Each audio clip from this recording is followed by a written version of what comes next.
Je vais parler en français parce qu'on a quelques invités qui ne parlent pas l'arabe. Et puis en même temps, on va montrer qu'on est capable en Tunisie de parler plusieurs langues. N'est-ce pas, Hamid? Donc, bienvenue à tout le monde à ce premier masterclass. Je me présente rapidement. Je m'appelle Hicham Ben Khamsa, je suis le chargé de la communication du festival. Et puis là, en ce moment, je sors de mon poste de festivalier pour devenir effectivement un festivalier et un fan de cinéma. Alors on a le plaisir et le privilège d'avoir avec nous un de nos gars, Emin Bouhafa, que les professionnels du cinéma reconnaissent comme un de leurs pairs, un grand de la musique de film. Et puis on a donc ce privilège d'avoir, pour les gens qui aiment le cinéma, il y a beaucoup d'étudiants en école de cinéma, il y a même des étudiants de musique, je crois. Donc voilà, très rapidement. Amin, marhaba bik. Alors le son. Le son de casque de Amin. Peut-être que c'est toi qui... Ah bon? C'est toi qui fais des conneries? Il est on. Il est on. Allô? Ouais, ça marche là. Ouais, peut-être un peu plus proche. Très bien. Je vais remettre. Bienvenue à tous, je suis très content, vraiment très ému, très content. Je n'arrive le français parce que c'est plus simple, il y a des gens qui parlent qu'en français. Je suis très ému, très content de venir partager avec vous ma passion pour le cinéma, pour la musique. Et merci d'être venu si tôt. Je sais que c'est difficile après une fête, la veille, de venir tôt. Donc on apprécie vraiment que vous soyez venu et j'espère qu'on passera un bon moment ensemble. Alors Emin, qui est déjà venu au JCC à plusieurs reprises, on en parlera tout à l'heure. Très rapidement, Emin, comme dans les bandes dessinées, tu es tombé dans la musique tout jeune. Ah oui, dans la marmite. Dans la marmite, très vite. Donc, si j'ai bien compris, c'est un peu la faute à maman, à 3 ans. Ouais, la marmite était grande, celle où elle faisait la potion magique artistique. Et ouais, 3 ans. Donc 3 ans, ton premier piano. Tout à fait. Et ensuite, la carrière démarre. Et ensuite, conservatoire, 5 ans. J'ai fini mon conservatoire à 12 ans, je pense. Tu as même sauté une année? Oui, à l'époque, c'était 7 ans pour avoir le diplôme du conservatoire. J'en ai fait que 6. Et puis, voilà, je voulais finir les études du conservatoire pour me mettre au piano sérieusement. Sérieusement, voilà, c'est ça. Et puis en même temps, tu n'as pas chômé ailleurs, puisque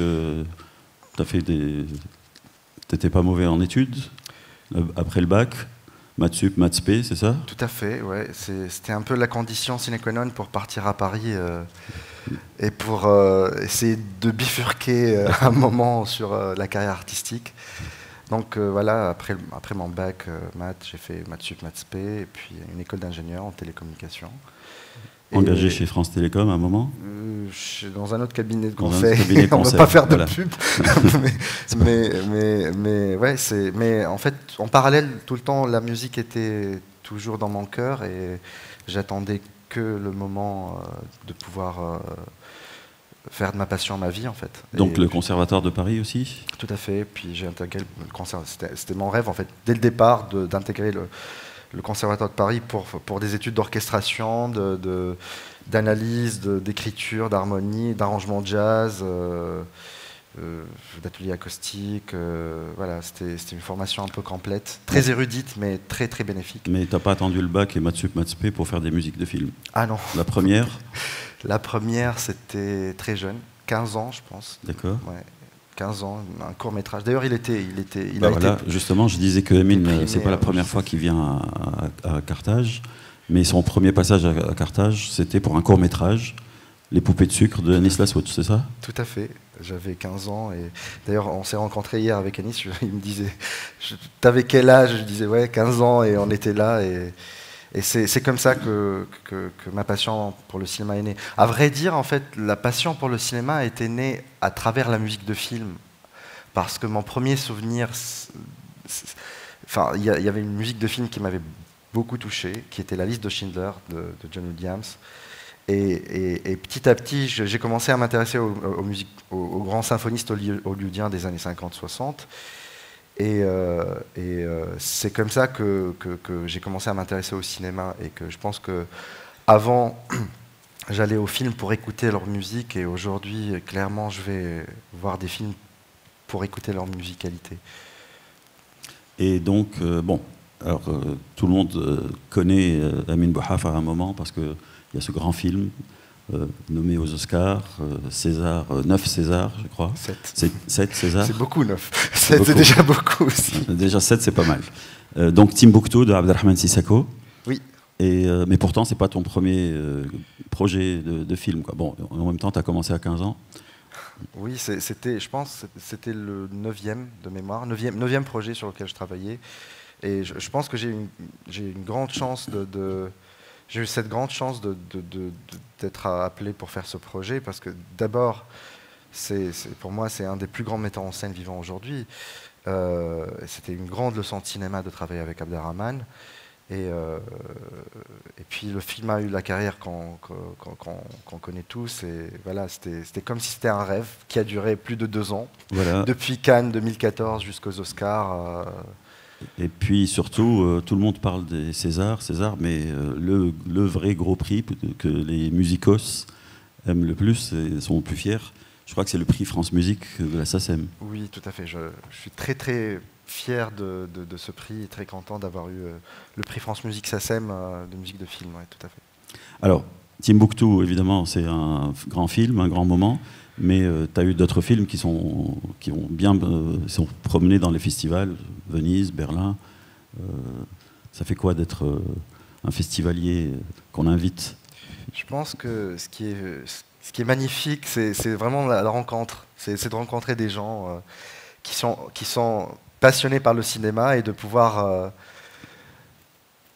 discuter avec eux, échanger.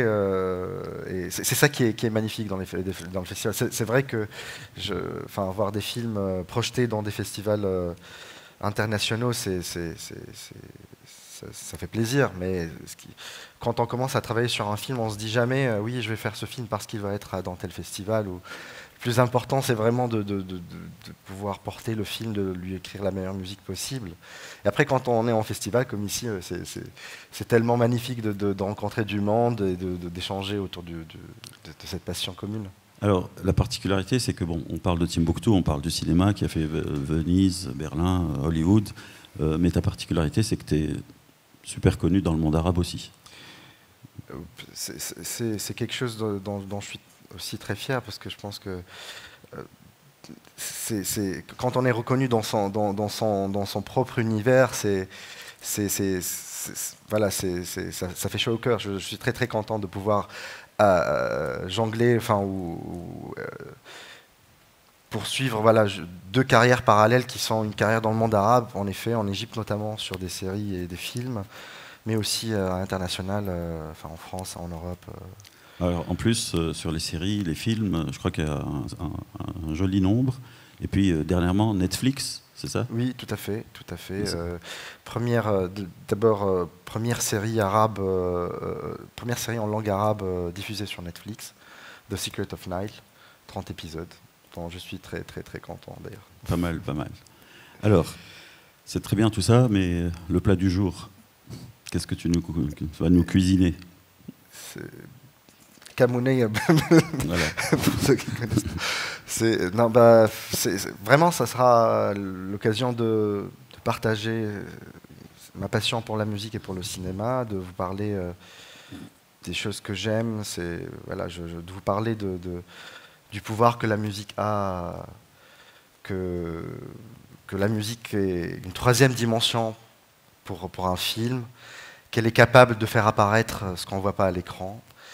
De vous parler de la fonction de la musique, de vous parler de comment on choisit les moments où la musique intervient, de vous parler de la relation entre la musique et les couleurs, la musique et la lumière. Ça me fait penser à une citation de Cocteau qui disait le cinéma et l'écriture moderne où l'encre et la lumière. Et s'il y a quelque chose qui m'inspire beaucoup dans le cinéma, c'est vraiment les couleurs et la lumière. Donc j'aimerais partager avec vous ces réflexions autour de comment on pourrait interpréter une lumière ou s'inspirer d'une lumière ou des couleurs d'un film dans un chroma musical. Vous parlez de la relation entre la musique et le sang, voilà. Un peu, beaucoup de choses, mais ce que j'attends aussi, c'est que ce soit vraiment un échange et qu'on puisse parler ensemble, échanger ensemble autour de tout ça. Alors, évidemment, tout à l'heure, on donnera l'occasion à tout le monde d'interagir, de donner son avis. Alors, tu parlais de moments, de lumière. Il y a un moment où ça démarre, il y a un moment crucial. Oui, carrément. D'ailleurs, j'aimerais juste saluer beaucoup de gens qui sont là. Je suis très, très, très ému que vous soyez là. Kauthar Ben Henaya, Nadim, Cheikh Roho, Anis Laswed, Monder Dimessi. Je vois beaucoup de gens voilà, je suis très très content que vous soyez venus. Je tiens à vous dire merci d'être venus. Je pense que ça serait bien de commencer avec une petite vidéo de présentation pour nous mettre dans le bain. On est dans le cinéma, alors on en profite. ينجموا يعملوا لك حتى شيء ما ينجموش يوقفوك.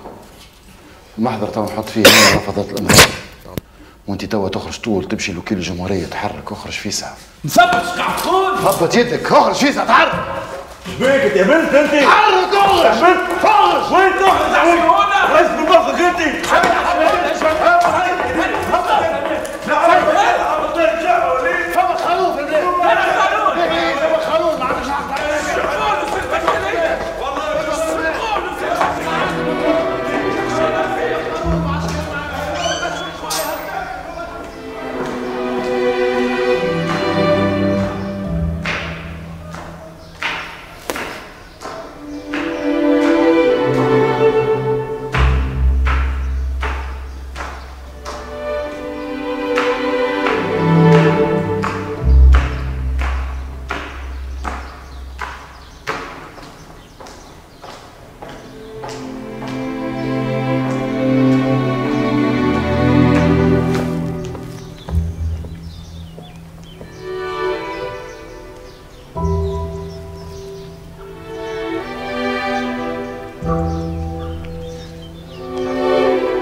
Ici parce qu'après c'est le générique. Ce que je voulais vous montrer ici, c'est justement le rôle évocateur de la musique qui est porteuse d'espoir et de lumière et peut-être pour revenir comme ça, j'aurais peut-être construit que ça puisse être bénéfique par rapport au rôle, fonction de la musique. Donc on a dit la narration, Timbuktu, le thème. L'émotion, typiquement cette scène-là. Le troisième rôle, ça serait un rôle suggestif, donc où la musique suggérerait une autre image, ou ramènerait autre chose qu'on verrait à l'écran. Et typiquement, je vais vous montrer un autre exemple, donc extrait du film Looking for Kulthum, pour vous montrer le rôle, quand la musique pourrait avoir un rôle suggestif. Et ça serait, voilà, petit. Lumière, s'il vous plaît, encore. Donc, pour vous raconter un peu donc, la prétendante, l'héroïne, on comprend après, en tout cas, qu'il y a une relation un peu tendue avec son fils, qu'elle n'a pas vu grandir, etc. Et donc, elle a toujours des visions. Et c'est ce qu'on va voir. Un côté surréaliste qui est aussi propre à l'univers de la réalisatrice.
C'est typiquement un exemple de la musique qui pourrait appuyer ce côté, cet univers surréaliste, ce côté rêve, vision, rêve de ce qu'on voit à l'écran. C'est encore quand la musique a un rôle de fonction, enfin une fonction, comme je vous disais tout à l'heure, ça pourrait aussi avoir un rôle fictionnel, de fiction. Par exemple, des fois, on veut que... C'est vraiment le choix du metteur en scène. Dans certaines scènes, on veut que le spectateur soit parti pris du film, soit vraiment à l'intérieur du film, vive ce que le personnage, ce que l'héros, enfin le prétendant du film vit. Des fois, on aimerait que le spectateur soit simple observateur, prenne un recul, prenne une distance par rapport à ce qu'il voit. Et la musique, justement, pourrait jouer ce rôle de fiction qui serait ou emmener le spectateur à l'intérieur de la scène et le prendre, avoir un côté viscéral, organique à l'intérieur de la scène, ou le laisser prendre du recul et être simple observateur de ce qu'il voit. Et je pense notamment à deux exemples, à un exemple vraiment de La Belle et la Meute où dans une scène, jusqu'à la fin, j'avais présenté à Kauthar deux musiques sur la même scène qui avaient chacune un rôle différent, l'une qui était vraiment viscérale, organique, avec l'héroïne à l'intérieur de la scène, et l'autre qui était plutôt en distance, qui emmenait le spectateur dans un rôle d'observation par rapport à ce que l'héroïne est en train de vivre. Et peut-être que je pourrais vous montrer la même scène, un extrait de la même scène, avec ces deux musiques. Et vous me direz ce que vous aurez préféré, ce que vous aurez choisi. On verra si c'est le choix, c'est le jeu qui a été retenu ou pas. Alors, c'est ok. On y va. Lumière, s'il vous plaît. Donc, pour ceux qui n'ont pas vu le film, sans vouloir vous spoiler, enfin, sans vous spoiler le film, c'est le moment où l'héroïne va, pour la première fois, détenir une preuve tangible de son agression. Elle s'est fait agresser par des policiers, et c'est en fait son téléphone qu'elle a laissé dans la voiture, enfin qu'elle a perdu dans la voiture des policiers, là où elle s'est fait agresser. Donc c'est la première fois où elle va écouter la sonnerie de son téléphone, et c'est là. Parce qu'à ce moment-là, elle commence elle-même à douter de ce qu'elle a vécu, et c'est vraiment la preuve tangible de son agression. Donc on entend la sonnerie, c'est une copie de travail. تليفوني ساكي امان شكون يعاوني نحل الكهرباء امان تليفوني ساكي جدك انت في مخك في عقلك انت تحكي هيك نورمال امان اهو ليش شو جايبك لهنا انت شو مسك الكهرباء يا شفما زاد شنو هي الحكايه Démarrage de la musique. Une cellule rythmique. Ostinatoire.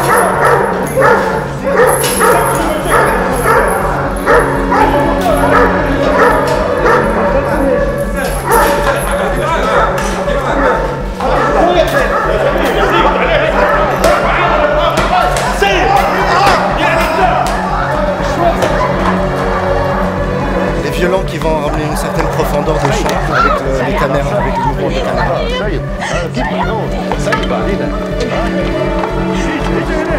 La tension qui va monter avec sa course.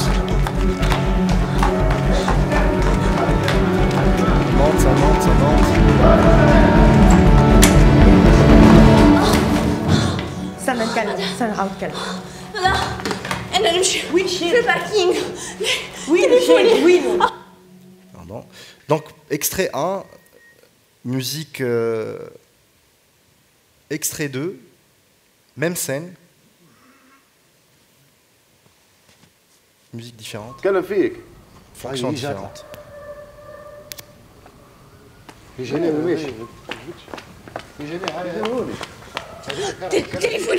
تليفوني ساكي. امان شكون يعاوني نحل الكهرباء. امان تليفوني ساكي. ليه جدك انت في مخك في عقلك انت تحكي هيك نورمال؟ امان اهو ادريس شو جايبك لهنا انت؟ شو مسك الكهرباء؟ يا شفما زاد شنو هي الحكايه؟ مش جايبك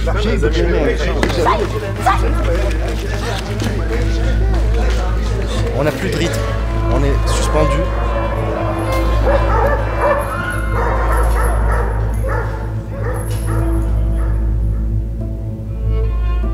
J'ai volontairement enlevé le son parce que ça supposerait aussi un autre mixage, cette musique.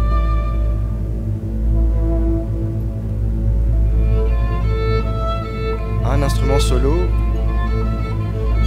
la solitude de la prétendante, et ça tourne. Ça va dans un côté un peu hystérique, avec les cordes qui sont...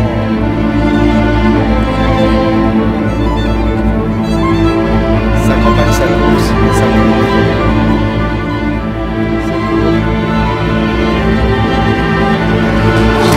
Et on revient à la réalité. C'est comme si elle vivait un cauchemar. انا نمشي. وين في مشيت؟ الباركينغ. وين مشيت؟ وين؟ Voilà. Donc, même extrait avec deux musiques différentes. Qu'est-ce que vous auriez choisi?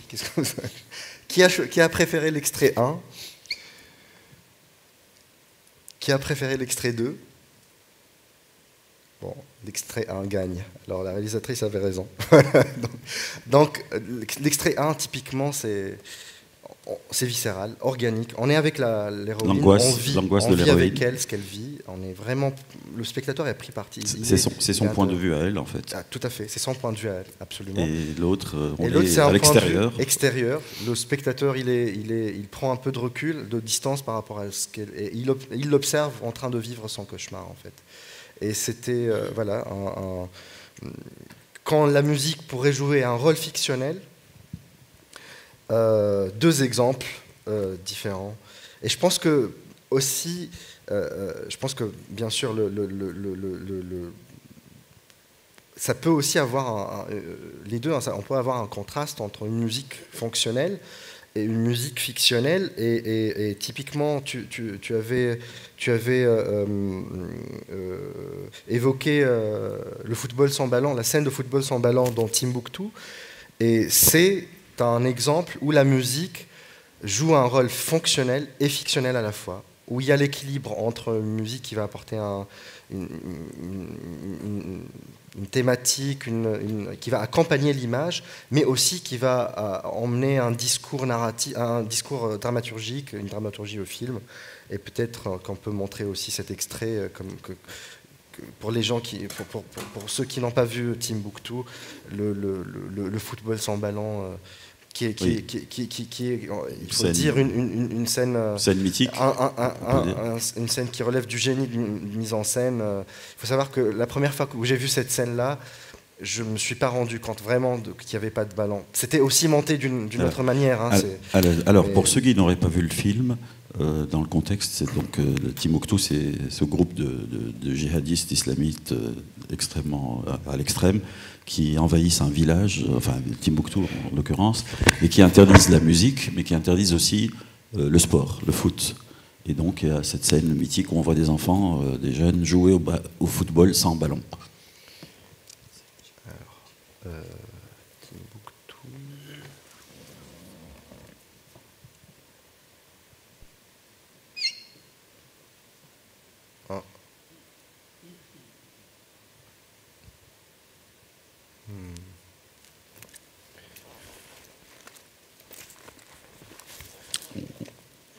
Ceci dit, on peut mimer la scène sans ballon. Elle est quelque part. On peut éteindre en attendant. Ce qu'il faut savoir, c'est que on ne voit pas un match de foot, vous allez le voir, on voit vraiment un ballet, une danse.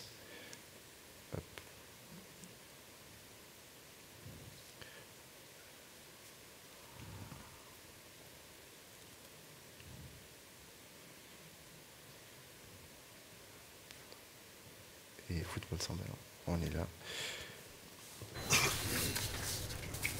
بسم الله الرحمن الرحيم أنت لاعب الكرة، هل تعرف أن الكرة محرمة؟ Est-ce que vous savez que le football est interdit? Oui. إذن بما أنك تعرف أن الكرة محرمة واعترفت بذلك فسنعزلك ب20 جلدة. Comme vous avez reconnu que le football est interdit, votre correction sera 20 coups de fouet.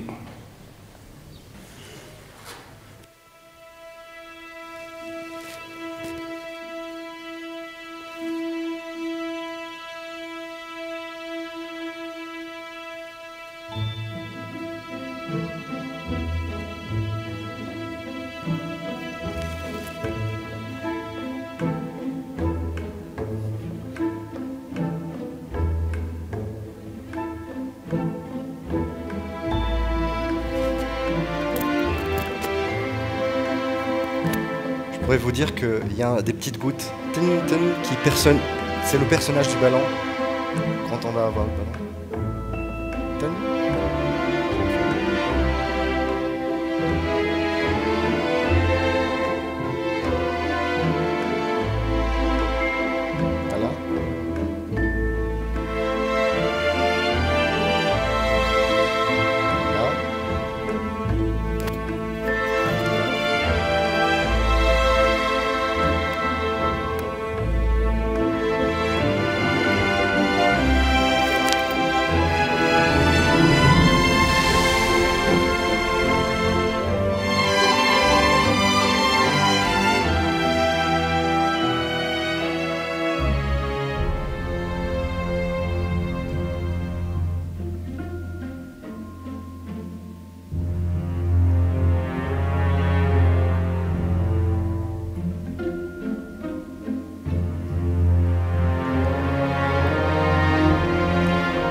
Voilà. Là. Voilà.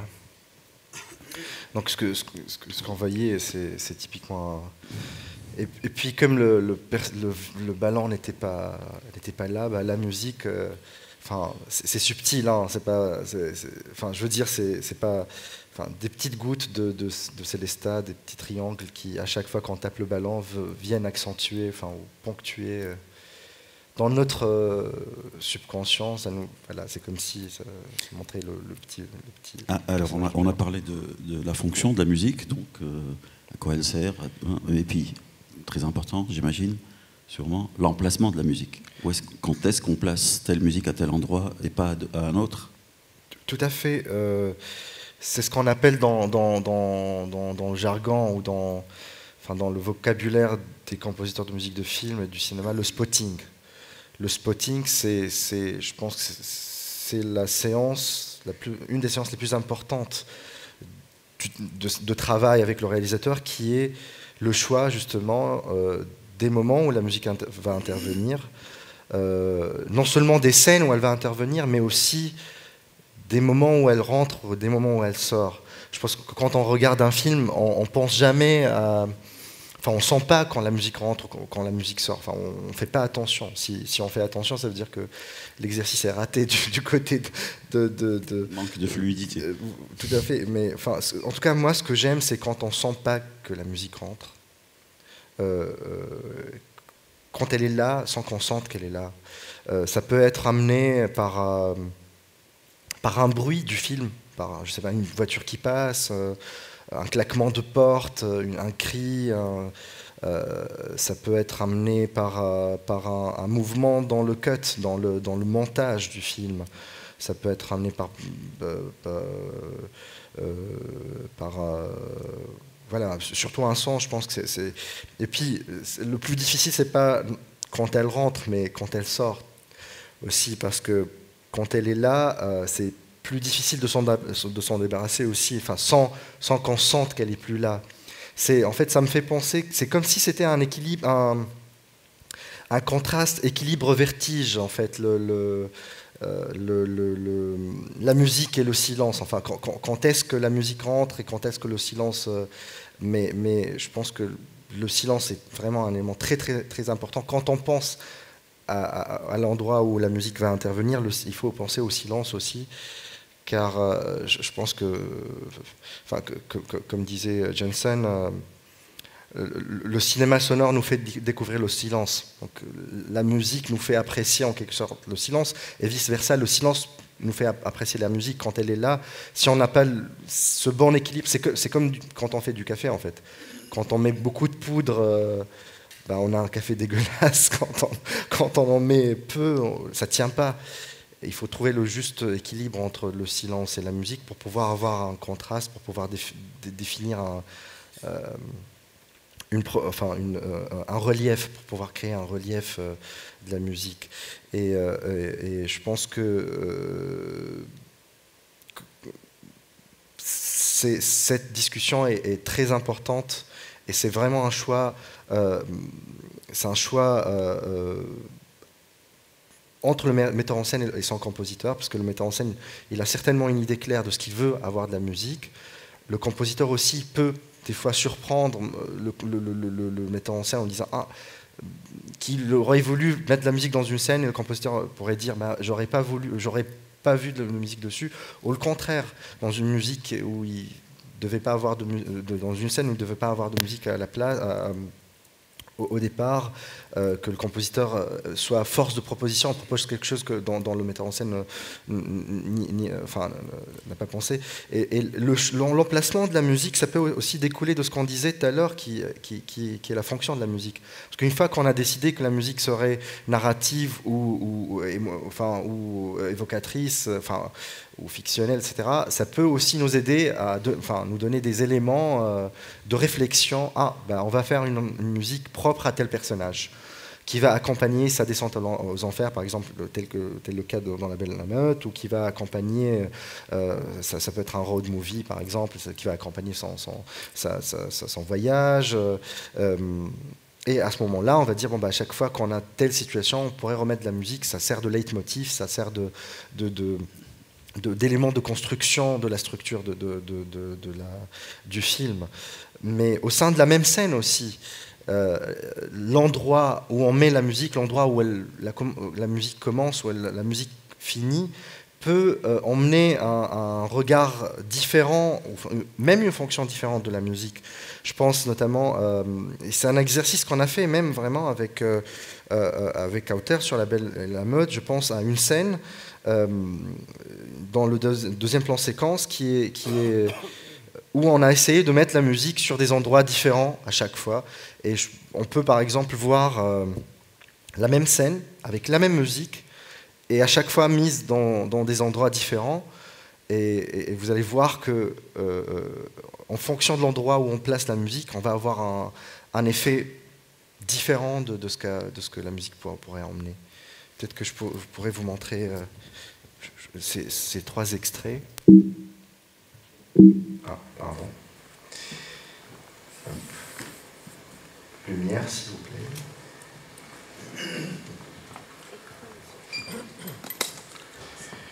Donc, je vais la note. Donc, on est à peu près à 12 minutes du film. C'est une rupture complète. Pour le personnage, on le voyait jovial dans une fête d'étudiants, et là, changement de discours. Donc là, la musique va commencer au début de la scène.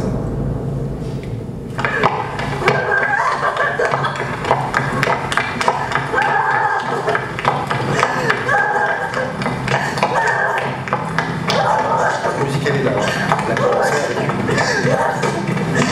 une nappe dans les basses.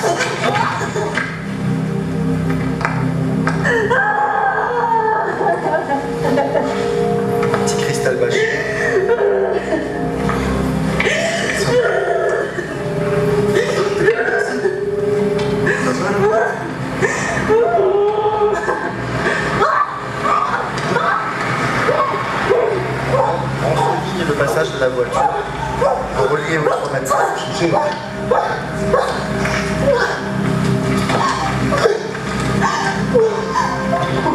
La trompette, c'est la voix du personnage.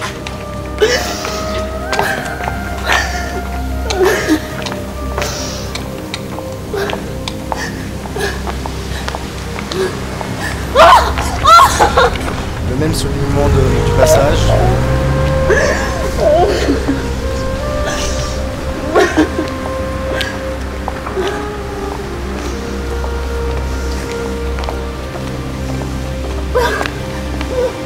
On accompagne leur percussion.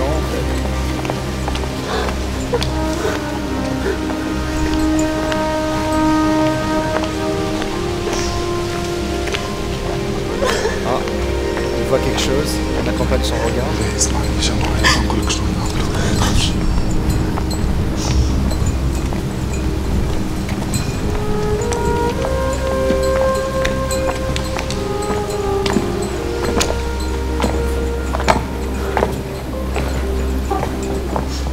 Petite goutte de piano avec l'entrée.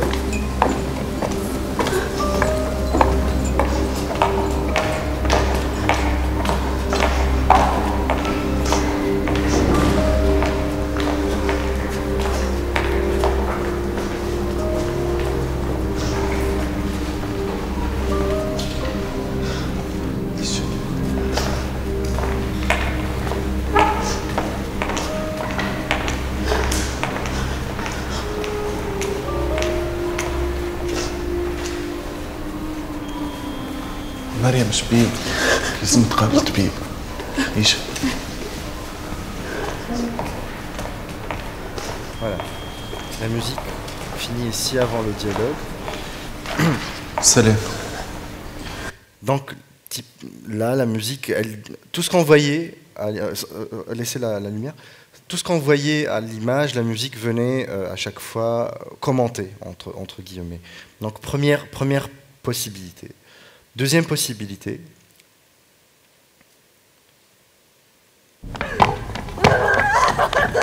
Musique au milieu. Silence, on n'a que son cri.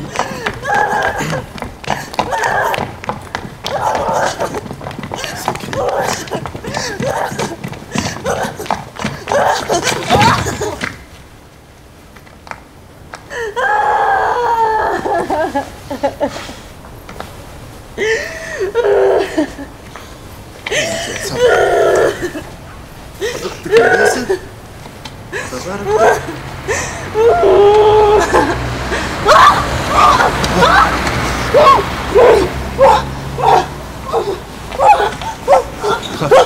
مش مشيت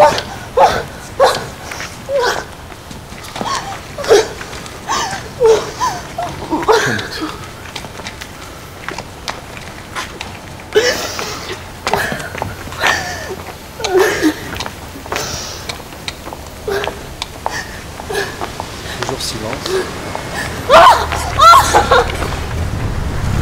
On ponctue rien, on ponctue pas.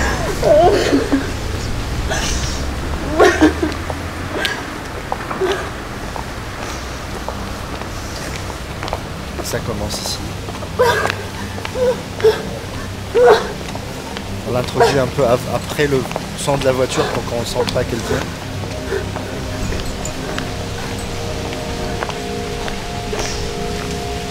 Maintenant, le cristal bâché va accompagner la perdition. Tout d'un coup, on le voit lui, on le voit plus elle. On voit plus elle.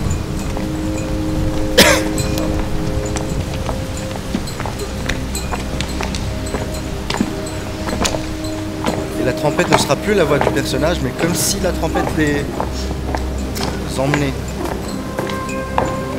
dans l'entrée.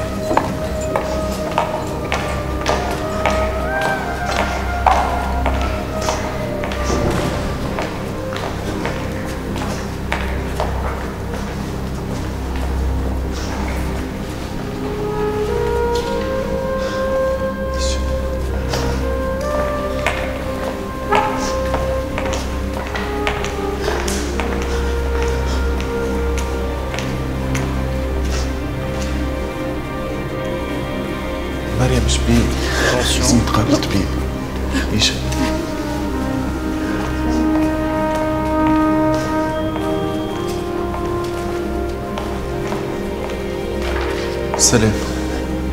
سلام مرحبا. تفضل خويا. Et elle disparaît avec le dialogue. لازم نتقابل Sous le dialogue. تعطيني بطاقة تعريفها. Voilà.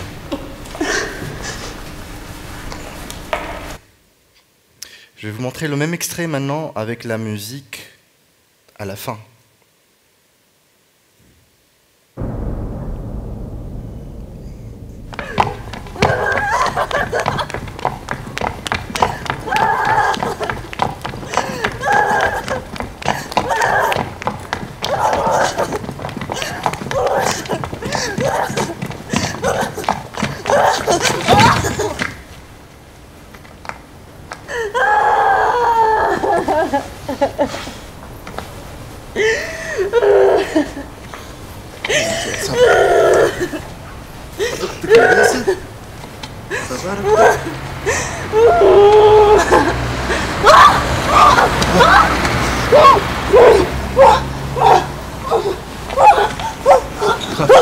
مش مشيت.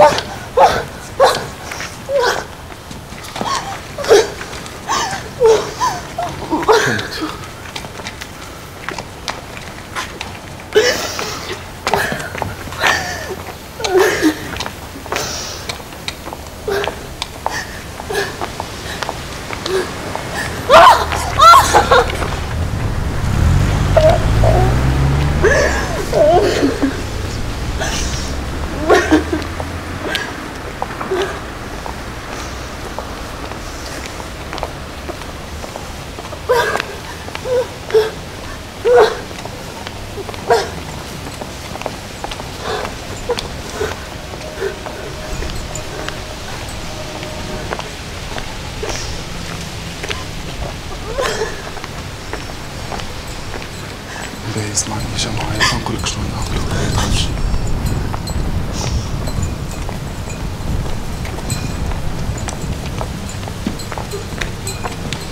La musique commence à l'entrée de l'hôpital.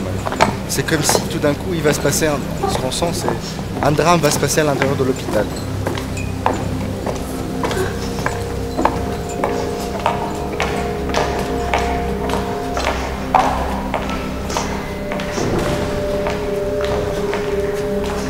Comme si on disait au spectateur quelque chose va lui arriver à l'intérieur de cet hôpital.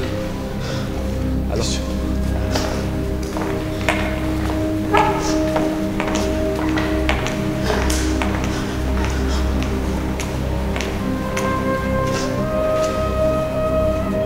et là, alors, la trompette, et encore une fois la voix du personnage, parce qu'elle accompagne sa perdition.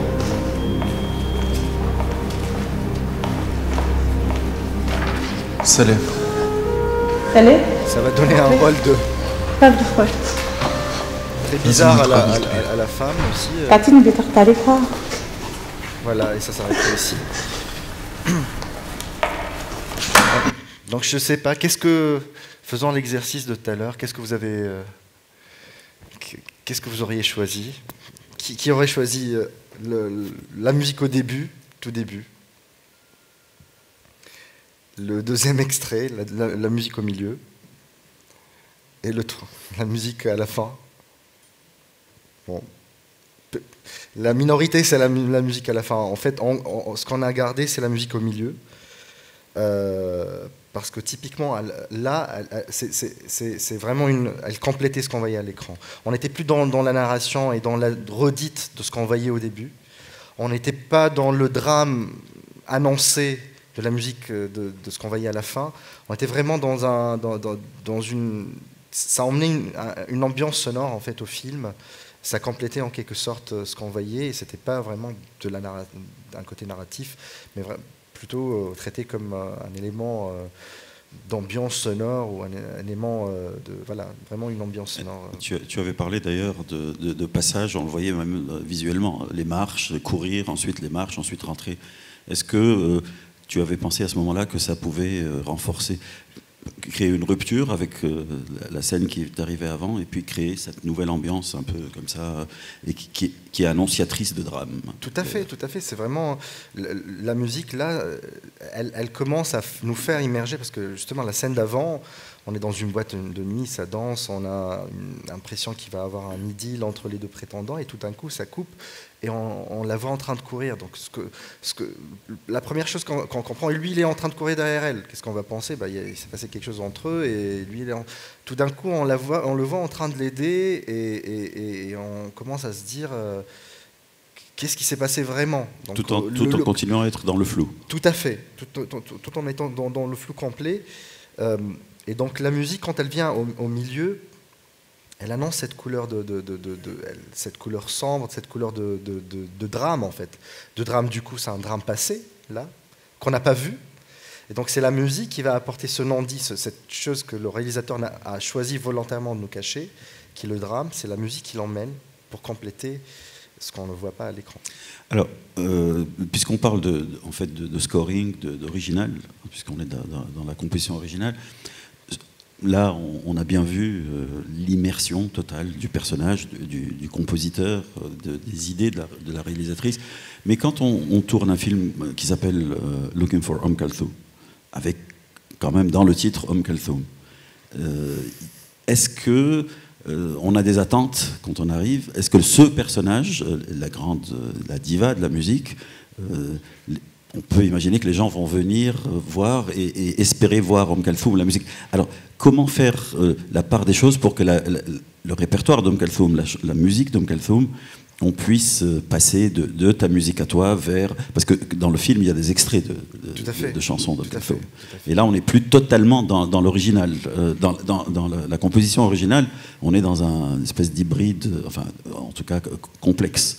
Tout à fait. Est-ce que quand tu as vu le scénario pour la première fois qui a marqué Looking for Kalthoum, tu as été capable de ne pas penser à une chanson Kalthoum?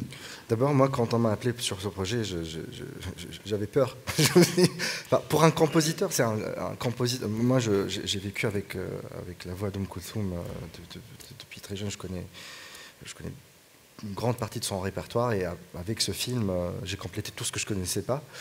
Mais quand on nous appelle pour faire un film sur Kalthoum, c'est une grosse responsabilité, parce que justement, pour un compositeur, s'attaquer à la plus grande diva arabe, enfin s'attaquer, je veux dire, avoir comme sujet, c'est un grand défi. Après, le film, c'est pas un film sur Kalthoum.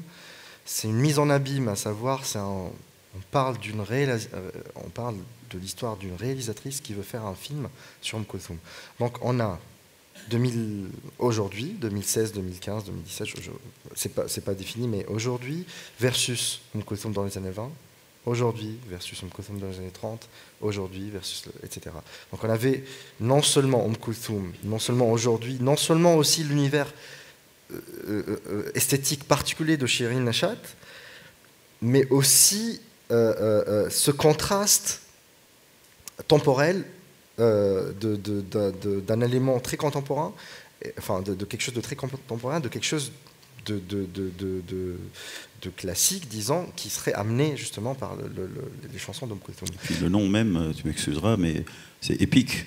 Tout à fait, un peu, oui, bien sûr, absolument. Et quand en tout cas, le choix, dès le départ, le choix commun avec Shirin, c'était de vraiment créer du contraste entre ce qu'on a appelé score, donc musique écrite pour le film, et les musiques Kalthoum. Donc les musiques Kalthoum, c'est vraiment du répertoire classique. Moi, j'ai vraiment veillé à ce que j'étais aussi superviseur de la musique sur le tournage et sur les enregistrements. C'était les choix des chansons, c'était le choix de qui? Avec Shirin, j'avais fait des listes, et on a fait un travail vraiment en profondeur.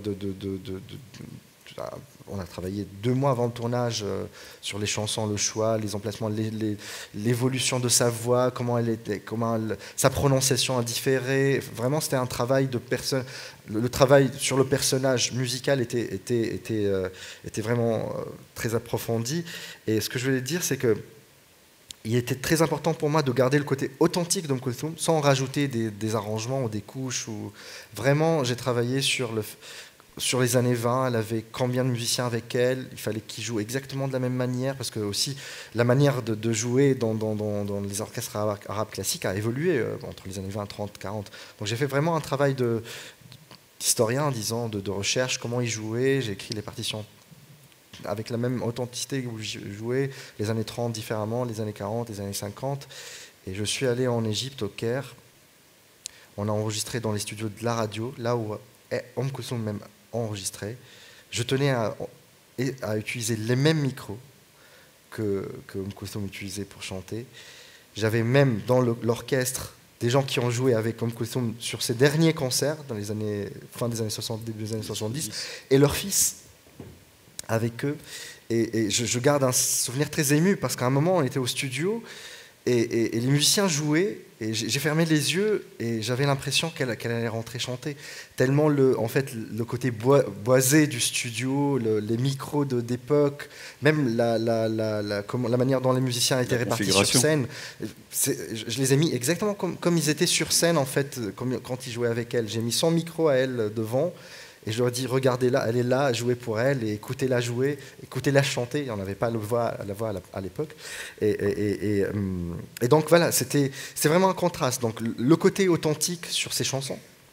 Le score était très minimaliste, très épuré, très contemporain, plutôt basé sur des ambiances sonores, sur une écriture un peu moderne, timbrale, très timbrale, mais très acoustique aussi. Et donc voilà, c'est comme ça qu'on a travaillé avec Shirin, pour essayer vraiment de créer un contraste entre l'authenticité d'Oum Kulthum et le côté très moderne, minimaliste, épuré de son univers visuel, et qu'on voit au final à travers ce qu'on était en train de voir, ou les scènes surréalistes, parce qu'il y en a plusieurs scènes surréalistes, ou des mises en scène réelles, enfin pas surréalistes, plutôt réelles, de l'histoire de la réalisatrice du coup qui va faire un film sur. Alors justement, on parle de Looking for Oum Kulthum, années 20, bon, l'enfance de Kulthum, les années 30, 40, 50, ce son qui évolue. Les années 30, on connaît bien ce côté nasillard, un peu qui est dû à la technique, d'ailleurs à la technologie de l'époque. Le rapport entre musique et son, parce que les gens, c'est bien vague de dire musique. Et son, c'est quelque chose à laquelle on réagit. Mais ce rapport, quelle est l'importance de la différence et l'importance? Je pense que la musique s'inscrit dans ce qu'on peut appeler un soundtrack élargi du film. Et on peut pas penser musique si on n'écoute pas ce qui se passe dans le film. On ne peut pas faire abstraction du son. Et d'ailleurs, plusieurs fois, il m'arrive très souvent sur des collaborations d'enlever l'image et d'écouter uniquement le dialogue, d'écouter le film et de composer en écoutant le film sans voir l'image. Et après, bien sûr, je reprends l'image. Je pense que c'est un rapport très, très, très, très important. Il faut avoir toujours dans la même... vraiment, je pense qu'un compositeur de musique de film, c'est une grosse leçon d'humilité. C'est un travail de groupe, c'est un travail de respect de tous les éléments qu'on voit, et notamment le son. Et je dis ça parce que dans plusieurs des collaborations que j'étais amené à faire, je tenais à envoyer les maquettes, parce qu'on travaille sur maquettes d'abord, et puis on valide avec le réalisateur. Je tenais à envoyer les maquettes au monteur son et au mixeur pour qu'il puisse inclure ça dans son travail à lui. Pour que, par exemple, et moi aussi, vice-versa, je tenais à voir ce que lui allait faire sur telle scène, je l'appelais ou je les appelais. Typiquement, si on a un camion qui va passer dans une scène, on ne va pas utiliser un quatuor de contrebasse on a un son très basse dans le son du film, on ne va pas en rajouter dans le spectre sonore de la musique. Donc je pense que il faut vraiment penser comme un travail de collaboration, de respect mutuel pour le bien du film. Et parce que si on veut faire une carrière de compositeur, il faut faire de la musique tout court. Il ne faut pas faire une musique de film. La musique de film, c'est vraiment... Il faut enlever cette casquette de musique et penser cinéma, penser vraiment à un apport cinématographique. Et puis, si on peut écouter la musique toute seule, c'est un bonus. Si on Mais peut... qu'est-ce qui prime? C'est le film qui prime. C'est le film qui prime. Et je pense que, oui, notamment, bien sûr, ça me fait plaisir si on peut écouter la musique toute seule après avoir vu le film, c'est vraiment un bonus. Comme le dirait Morricone. Hein. Morricone, il dit que la musique de film est faite pour supporter un film, pour lui donner les ailes. Et si on peut l'écouter en plus, c'est tant mieux. Et sinon, sa fonction première, c'est de servir les propos d'un film. Tu te verrais en train de composer musique d'un film muet? Bien sûr, c'est un grand challenge, mais oui. Oui, je suis très très ouvert. J'adore. Il n'y a pas un cinéma que j'aime tous les cinémas. Et je pense que oui, un film d'animation, un film muet, tout film possible. Mais peut-être, si on revient à cette question de son et de musique, je pourrais vous montrer un extrait, si on a encore un peu de temps. Oui, on a le temps. De vous montrer un extrait où la musique cohabite avec le son. Et où la musique va... je vais vous montrer 2 extraits même. Un extrait de La Belle et la Meute où le son va disparaître pour donner naissance à la musique. Et du coup, on va avoir une certaine bulle sonore qui accompagne la scène. Et puis la musique va disparaître petit à petit pour redonner naissance au son. Et je vais vous montrer aussi un extrait de Looking for Umm Kulthum, où cette fois-ci, c'est pas le son, c'est une musique diégétique. Enfin, une musique diégétique, c'est la musique que les personnages écoutent. Donc, par exemple, si on est dans un bar, les personnages sont en train de boire un café, on écoute une musique dans le bar, c'est une musique diégétique. Ou si on est dans une boîte de nuit, ils sont en train de danser, c'est une musique diégétique. Par opposé à la musique extra-diégétique ou un score qui est composé que les personnages du film n'écoutent pas, que seuls les spectateurs écoutent. Et le deuxième exemple serait justement une musique diégétique qui va s'effacer pour donner naissance à un score et qui va s'effacer lui-même pour redonner naissance au son vrai du film. Et à chaque fois, ça nous enlève, en fait, ça donne un côté vraiment, une sorte de bulle. Et ça, c'est comme si... Parce qu'aujourd'hui, je pense que on va plus au cinéma pour voir un show ou pour s'extraire du réel. On va au cinéma pour voir le réel, en fait. Et la musique pourrait à chaque fois, justement, participer à ce côté-là, ce côté organique, à cette véracité du réel. Et je vais vous montrer les 2 exemples. Le premier, donc, extrait...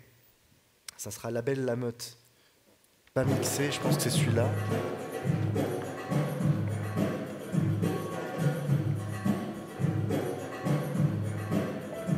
Ouais, c'est celui-là.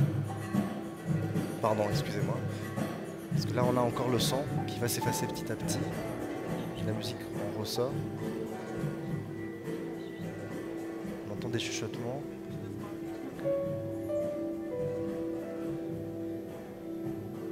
C'est ça.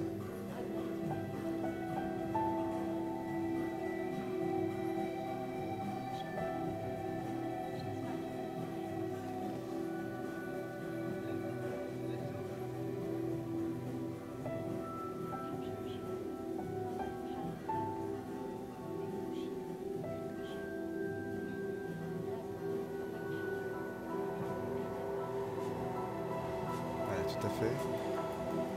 Donc ils vont, le côté charnel s'accélère, on sent qu'il va se passer quelque chose.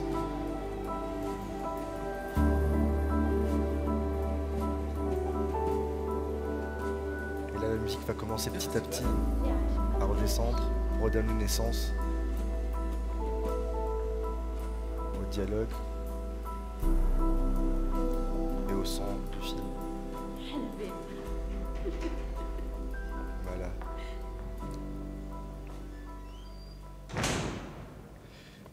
Et là, je vais vous montrer un deuxième extrait où c'est pas le son, mais la musique diégétique qui va s'effacer pour donner naissance à la musique. Donc,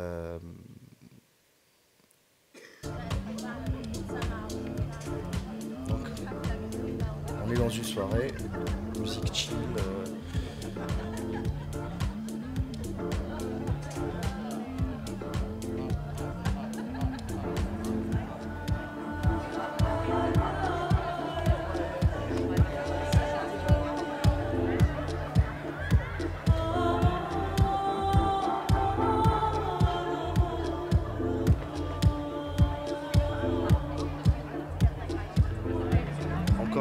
surréaliste de la réalisatrice.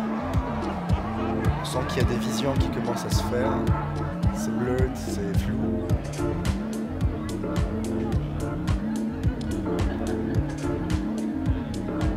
La musique, elle commence à s'extraire, le score, petit à petit.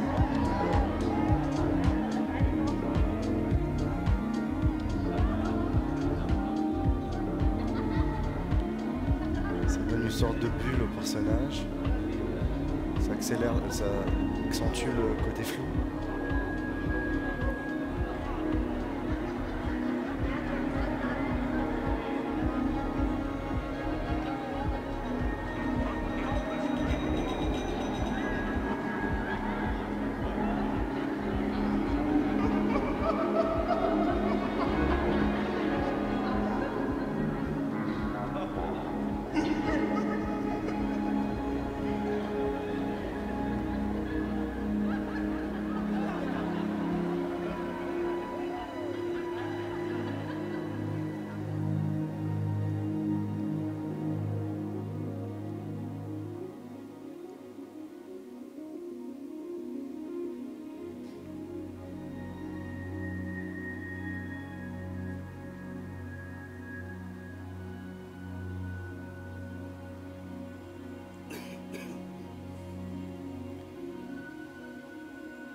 Voilà. Et le son qui reprend.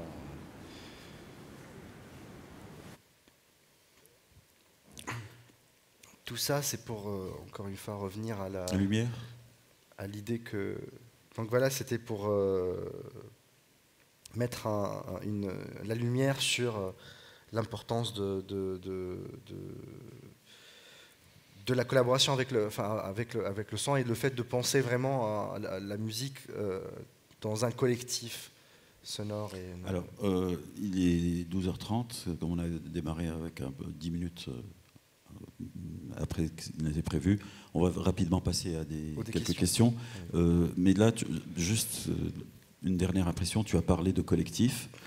Moi, je sais qu'à plusieurs reprises, quand on s'est parlé ou on se croise, tu as dirigé, pour enregistrer les musiques de films, des fois, tu étais à Prague, des fois, tu étais à Prague ou à Budapest que tu à Londres. J'ai fait Londres, Vienne, à Londres. en France. Alors, justement, quand tu as un orchestre symphonique comme ça, ou un grand ensemble pour composer, et que toi, tu as vu le film, que toi, on n'est pas dans un concert. Tu as été aussi chef d'orchestre, tu as conduit des orchestres pour des galas. Comment on fait participer ces 15 personnes, 20 personnes dans un studio à l'ambiance du film, alors qu'ils ne l'ont pas vu, en gros? Il y a deux choses. D'abord, la musique, c'est... La musique, j'ai envie de dire, c'est une science exacte, parce que le souci du détail, quand on écrit une partition, il y a vraiment un souci de détail qui fait qu'il faut vraiment écrire la manière d'interpréter, elle est écrite dans la partition. Si on fait vraiment attention à tout, que le son vienne de rien, disparaisse à rien, aille vers un climax, le climax comment il est, si c'est fort, si c'est très fort, si c'est extrêmement fort, si c'est extrêmement doux. Toutes les intentions de jeu, elles sont écrites, parce que la musique, c'est très exact comme art.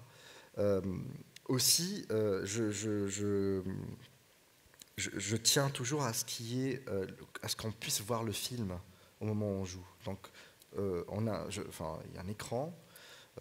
Moi, quand je dirige, j'ai le film devant moi, parce que justement, même si tout est noté, comme c'est humain, on a des vrais musiciens devant, il y a toujours...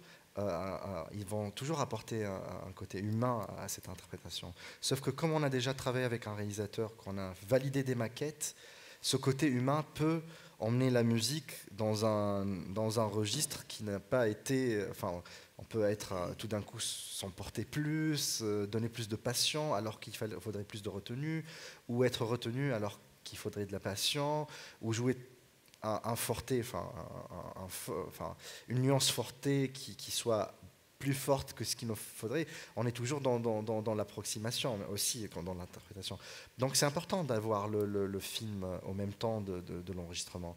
Ça permet aussi de dire aux musiciens, attention là par exemple, typiquement dans un dernier film que j'ai enregistré à Londres, qui s'appelle Gunshot à Yarneri, qui était au festival de Goun il y a trois semaines.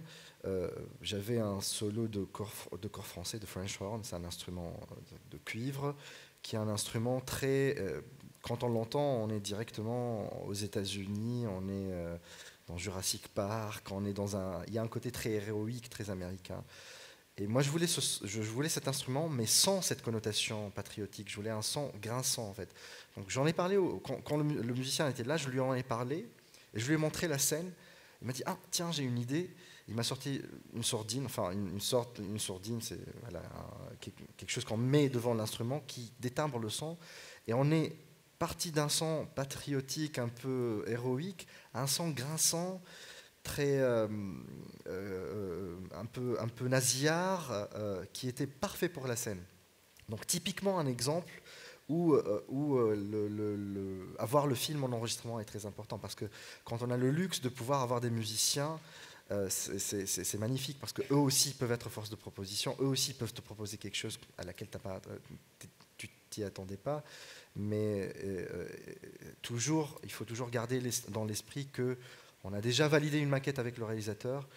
Ce que le réalisateur attend à la fin, c'est pas de transformer tout d'un coup la musique dans un autre univers, c'est vraiment essayer de rendre le plus humain possible cette musique qui a été faite avec des ordinateurs, sans altérer le propos en fait de cette musique-là. Bon, alors on va peut-être passer aux questions, et puis surtout je vais, dans mon improvisation, profiter de mon amitié pour Kawthar Welhanea pour lui demander de venir à ma place. Et tu as 2 minutes, Kawthar, pour donner ton avis sur le plaisir de collaborer avec Yamin, ou alors si tu as des anecdotes comme ça. Génial. Ensuite, donc, je te laisse nous donner ton avis. Oui, c'est un piège, absolument. Tiens. C'était pas prévu. Hein. Amine, on discute beaucoup. Et moi, c'est quelque chose que j'essaie de faire avec tous mes collaborateurs. Parce que je sais que, en parlant beaucoup, on évite les clichés, par exemple. Parce qu'il y a des choses qui sont comme ça, une évidence, on va faire ça. Et si on creuse un peu, et en général on n'a pas le temps, on ne creuse pas, et je trouve ça dommage, et c'est quelque chose qui reste dans le film, et à chaque fois où je vois le film, je suis malade, parce que je me dis, j'aurais dû peut-être discuter, mais c'est valable pour le compositeur, aussi le chef opérateur, enfin tout le monde, parce que je vais pas, c'est une masterclass sur la composition, je vais pas tirer vers mon travail, mais discuter, je pense que c'est précieux. Et avec Amine, moi, je n'ai jamais discuté d'instruments, parce que je ne suis pas une grande connaisseuse d'instruments, mais on discute plutôt d'émotions. C'est-à-dire ce que j'aimerais, c'est-à-dire le spectateur, voilà, je lui dis, alors là, dans cette séquence, il se passe ça et ça. C'est toujours, je parle toujours en termes d'intention. L'intention de la scène, qu'est-ce que raconte la scène. Donc je reviens vers le scénario, vers pourquoi j'ai écrit cette scène de cette manière-là. Et on parle beaucoup d'émotion et d'évocation chez le spectateur. De lui dire les choses sans lui dire les choses, de l'emmener sur ce terrain-là. Et Amine, après, me propose plusieurs maquettes en partant de ces intentions-là. Donc, ce qu'on discute vraiment, c'est les intentions. C'est pas les instruments. Et c'est pourquoi, quand il parle de la musique au service du film, c'est un peu ça. Tout à fait. C'est un peu... c'est quoi les intentions du réalisateur pour que la musique arrive à leur donner plus de profondeur, les accompagner. Voilà, après, les choix sont multiples.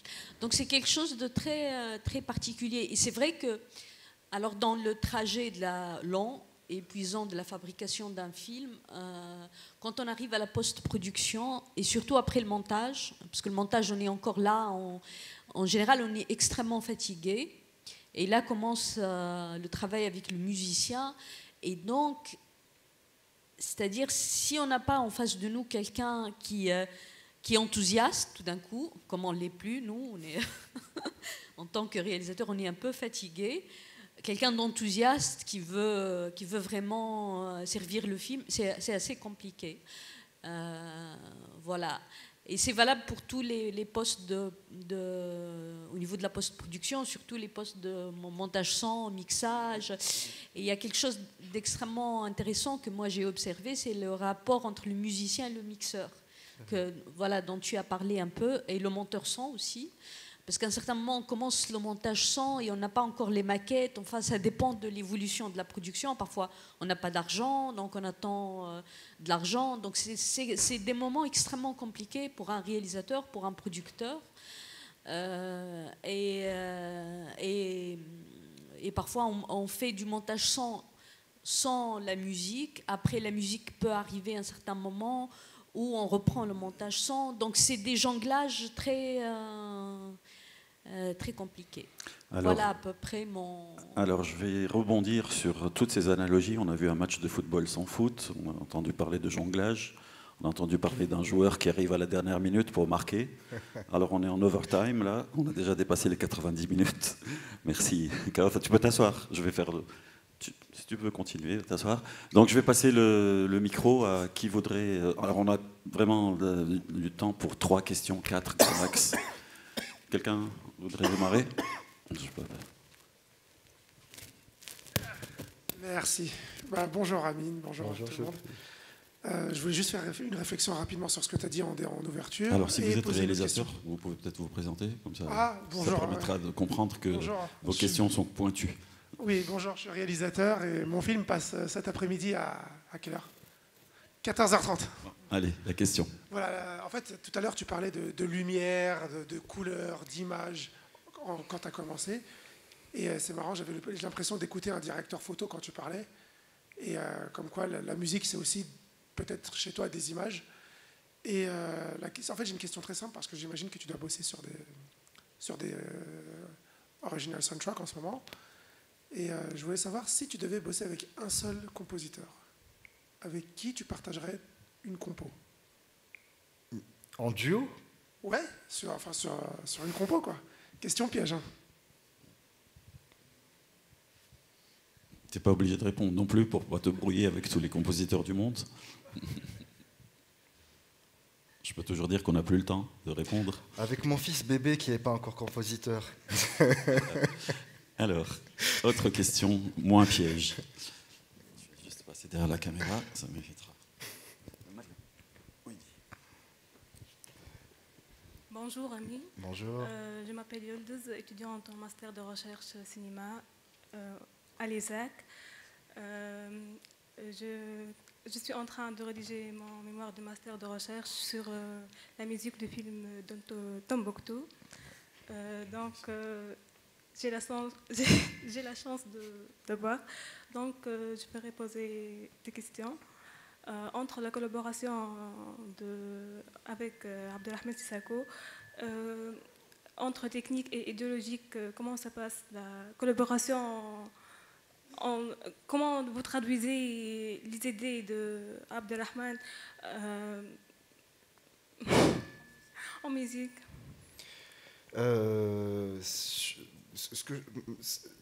Avec Abderrahman, c'était vraiment et pareil qu'avec Kauser, on parlait vraiment pas d'instruments, on parlait pas il n'y avait pas de technicité, on parlait pas de choses techniques, on parlait pas de rythme, ni d'instruments, ni de tempo, ni de nuances. En fait, à chaque fois, c'était vraiment...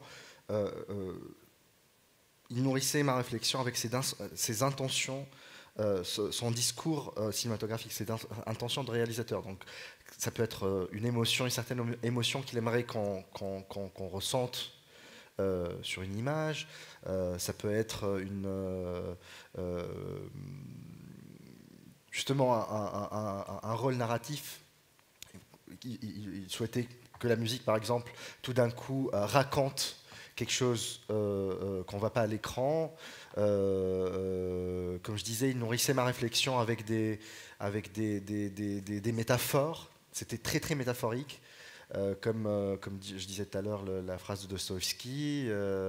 Une fois, je me rappelle, il y a une scène où on voit un pêcheur sur la rivière Niger, et pareil, je lui posais des questions, mais quelle émotion, des questions un peu où j'essayais vraiment d'avoir un mot ou deux mots, etc. Et au lieu de me répondre sur l'émotion, il m'a dit, tu sais, sur le tournage, on n'a pas trouvé l'acteur. On cherchait. Et ben, je vois Amin Messadi qui était caméraman sur le film, il pourrait aussi en témoigner. Abderrahmane me disait qu'on ne trouvait pas d'acteur. On cherchait l'assistant réalisateur cherchait un acteur. On n'arrivait pas. Ils arrivaient le jour même sur le tournage. Pas d'acteur. On tourne cette scène-là, il n'y a pas d'acteur. Et tout d'un coup, le premier assistant, il arrive et lui dit, ah tiens, j'ai trouvé un vrai pêcheur aux alentours. Donc apparemment, il lui fait 2-3 essais. Il dit, bon, c'est bien, on y va, c'est très bien, on y va, on fait avec. Il m'a raconté ça en montage. Et pourquoi, après, je suis rentré à la maison, je me suis dit, mais pourquoi Abderrahmane m'a raconté ça au lieu de me dire, ben non, fais telle émotion, telle émotion. En fait, c'est juste qu'il m'a laissé libre interprétation. Moi, comment j'ai interprété ça, c'est que, en fait, ce qu'il voulait me dire, c'est que il faut de la vérité dans cette scène. J'ai emmené un vrai pêcheur pour faire cette scène de pêcheur. Je veux que ça soit le plus vrai possible. Je veux pas que ça sente musique de film. Je veux que ça soit organique, viscéral, et qu'on sente pas qu'il y a une musique qui est plaquée sur une image, qu'on sente que la musique ressorte de cette image-là. Donc à chaque fois, il nourrissait ma réflexion avec des situations du tournage, des images métaphoriques, pour me laisser en fait, en gros, libre interprétation à ce qu'il voulait me dire. Et moi, à chaque fois, j'interprétais d'une manière ou d'une autre.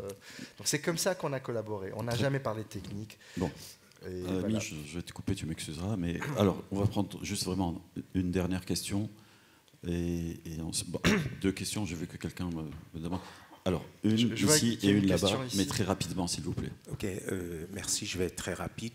Je m'appelle Jean-Marie Molo Olinga, j'ai la prétention de me déterminer comme critique cinématographique, et c'est bien que la réalisatrice soit là. J'ai plutôt une question explicative, parce que je requiers une explication de tout ce que vous avez dit. Je la situe au niveau du rapport entre la musique et le son, parce que les deux vont de pair. Parce que j'aimerais simplement que vous m'expliquiez comment vous travaillez la mise en scène lorsque la musique, c'est au niveau du spotting, hein, j'emprunte le terme que vous avez utilisé, lorsque la musique diégétique devient extra-diégétique et qu'elles doivent redevenir diégétiques. Je l'explique par une image. Lorsqu'on regarde les films westerns, n'est-ce pas, on peut se mettre dans la peau du cavalier et en même temps dans la peau de spectateur qu'on est quand on regarde ces films-là. Et lorsque le cavalier il sort de très loin, on entend le son, n'est-ce pas? Le son va crescendo au fur et à mesure qu'on le rapproche du spectateur. Donc on va par exemple vous voyez, parce que pourquoi je pose la question? Parce que s'il y a quelque chose de bluffant dans le cinéma, c'est le côté vraisemblable. Donc, lorsque on est en pleine musique diégétique et qu'on doit la couper, continue d'entendre les chuchotements, je crois que ça pose un problème. Et c'est à ce niveau que je voudrais avoir une explication, parce qu'il y a là, pour moi, un problème de mise en scène du son et de la musique, les deux. Merci. Merci. Tu veux répondre? Alors, on a un bonus pour le masterclass, c'est fabuleux. Ça rejoint un peu ce que j'expliquais. Je reviens sur la scène où on a décidé de ne pas laisser les dialogues audibles, parce que parfois, moi, je me rends compte... ce film, il est un peu particulier parce qu'il est tourné en plan séquence. Et comme il est tourné en plan séquence, parfois après coup, je trouve qu'il y a des dialogues qui ne servent absolument à rien et que, comme par exemple quand une fille rencontre un jeune homme dans une boîte de nuit, on voit tout de suite de quoi ils vont parler. Et je trouve que leur posture et leur corps parlent mieux que leur dialogue. Et donc du coup, pour enlever la banalité de leur dialogue et avoir comme ça une espèce de loop, puisque j'ai pas de montage moi, j'ai envie qu'on sente le désir qui monte entre eux, tout ça. On a fait ça à travers le son, c'est-à-dire passer d'une ambiance boîte de nuit, ambiance réaliste, à quelque chose de beaucoup plus qui suggère une certaine intimité. Et ça, c'est fait à travers le son et la musique. Donc mais je voudrais aussi revenir par rapport à quelque chose que disait Amine tout à l'heure et la question de Hichem par rapport à la collaboration entre un réalisateur et un musicien. Il se trouve qu'avec Amine, on vient de faire mon dernier court-métrage qui passe ici d'ailleurs. Je pense que ça passe à Ibn Rachir, le mondial. Ouais. J'ai plus les dates en tête. Smobatir Shir, le film, les pastèques du Cheikh. Et comme c'est une comédie, donc ça n'a rien à voir avec La Belle et la Meute. Là, pour le coup, on s'est éclaté. Amine, il peut raconter. On est dans le gros trait, on est dans la caricature, on est allé vraiment. Il y a ce côté western dont vous avez parlé à un certain moment, le côté western, le chef, le shérif qui monte, on lui met comme ça une tarte. Donc ça, c'était vraiment à l'opposé de burlesque. La musique.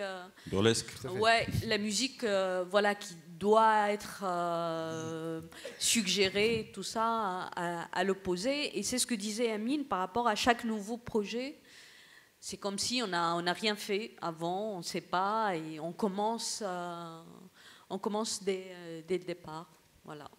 Alors, Amine, tu voulais rebondir là-dessus, peut-être ? Je pense que Kath, elle a tout dit. En effet, sur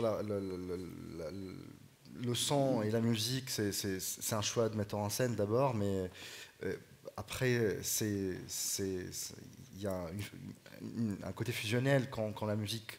Moi, je pense, par exemple, typiquement, et je vois un ingé son, d'ailleurs, qui est là, un ami, Sotal, qui est là. Sotal. Donc, ce que je voulais dire, c'est que...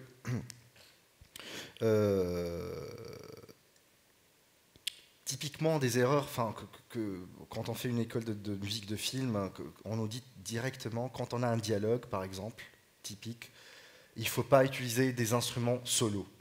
Je vais dire des choses techniques ici, parce que comme ça peut être bénéfique aussi.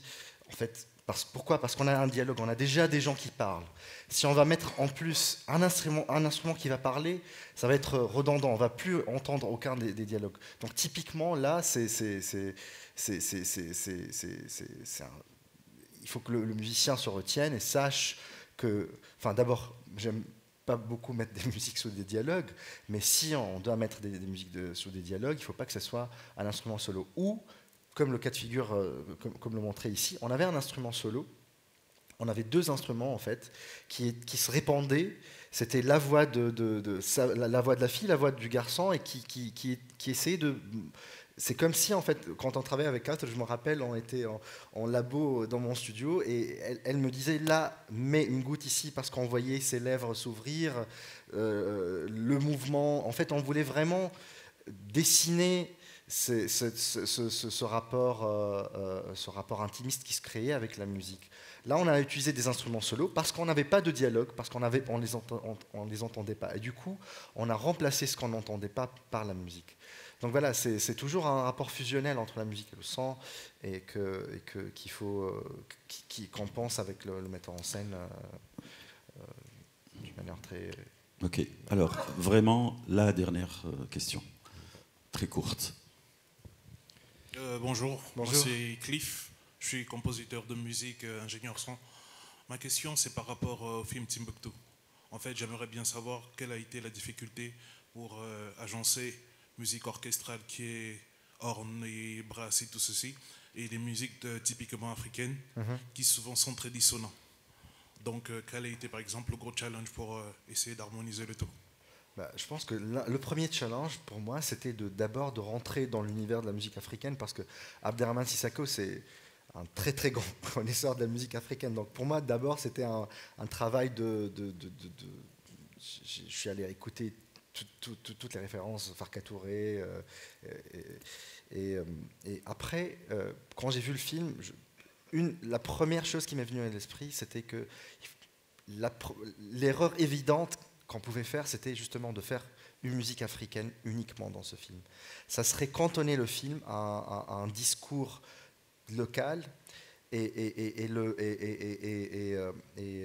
alors que le film, il avait un message universel, c'était vraiment un film universel. Donc si la grosse erreur, c'était vraiment de faire uniquement de la kora ou du balafon et de faire une musique très folklorique. Enfin, j'aime beaucoup la musique folklorique, hein, mais c'est cantonner le film à une musique folklorique africaine. Et puis, c'est pas le discours du film. Ce qu'on voit à l'écran, c'est vraiment on voit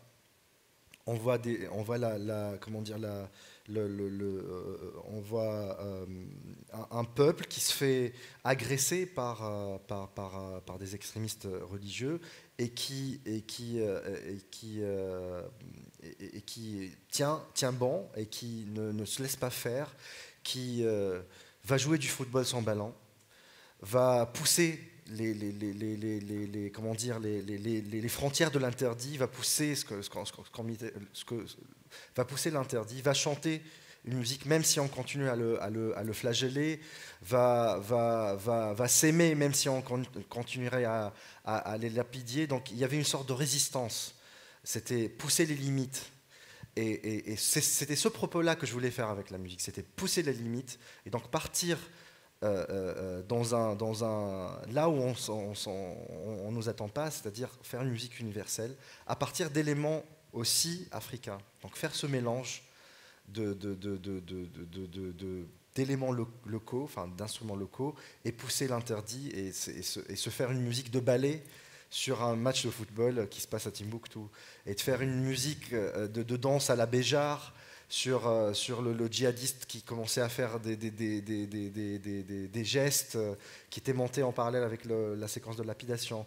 C'était de faire un générique en featuring avec Fatoumata Diawara, qui est une sublime chanteuse, en utilisant justement des instruments africains, mais en faisant quelque chose de plus blues et de faire rentrer l'orchestre symphonique. Donc c'était ça vraiment que c'était ne pas aller dans l'erreur évidente de faire une musique locale et de pousser l'interdit, d'accompagner cette résistance en se disant non aux interdits qui seraient à ne pas ramener une chora avec un orchestre symphonique, ne pas ramener pourquoi s'interdire? Parce que vous savez, la musique classique, on est quand même un peu voilà, c'est très normé. Ramener ce côté fusionnel, c'est ce que je cherchais. C'était de dire non, on s'en fout des normes, on veut quelque chose, on veut vraiment un dialogue entre tout le monde. Et c'était ça qui était vraiment qui me tenait à cœur, et avec Abderrahmane aussi, c'était ça qui motivait notre réflexion sur le film. Alors, donc, on arrive à la fin de cette masterclass. J'ai piégé Kauthar. Merci beaucoup. Qui est venu là, je t'ai piégé aussi. Alors, il reste 3 minutes pour qu'on arrive à 13h. Donc, je vais te piéger. Je vais te demander, Brass Omok, passe au piano, fais-nous un truc pour finir. Il faut que vous me payiez plus. Hein. Tu savais ce que tu attendais en rentrant à la maison. Qu'est-ce que j'ai joué du coup? Tu fais ce que tu veux. Allez, freestyling. Hip-hop à la limite. Je suis un piètre pianiste, hein. Franchement, je vous dis. Parce que je vois des très très bons pianistes présents. Tiens, tire.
Merci à tous d'être venus, à toutes surtout, et, enfin autant.